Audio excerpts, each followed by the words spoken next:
Alors bonjour, je m'appelle Alexis Clich et je suis psychoéducatrice pour Vie de parents.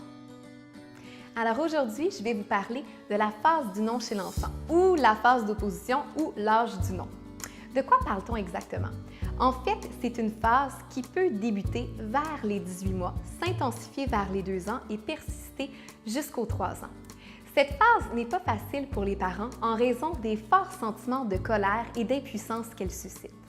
L'intensité de la phase d'opposition est variable d'un enfant à l'autre et est grandement influencée par son caractère et sa personnalité.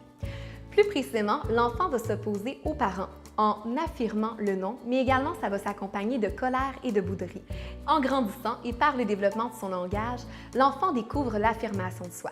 Il désire faire valoir son identité propre, mais également son autonomie. Il testera donc le cadre établi par les parents.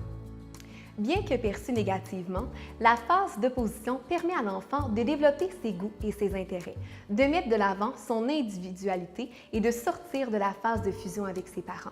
Également, ça indique que l'enfant quitte le statut de bébé vers celui d'un enfant.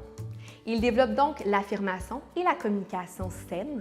Elle permet la construction de l'estime de soi et favorise son développement. Les meilleures stratégies pour traverser la phase d'opposition sont de ne pas sombrer dans une guerre de pouvoir avec son enfant, de respecter son désir d'affirmation, de maintenir le cadre sécurisant qui est très sécuritaire pour l'enfant, de soutenir l'apprentissage d'une communication qui est saine au sein de la famille, d'offrir des choix lors des moments d'opposition, mais également de toujours miser sur des tâches qui vont augmenter l'autonomie de l'enfant, d'utiliser le renforcement positif sans modération, de demeurer conséquent dans l'application de nos conséquences, de toujours tenter de comprendre ce qu'il y a derrière le comportement d'opposition, mais également de préserver notre calme, de ne pas céder aux caprices, mais aussi de demeurer bienveillant dans nos interventions.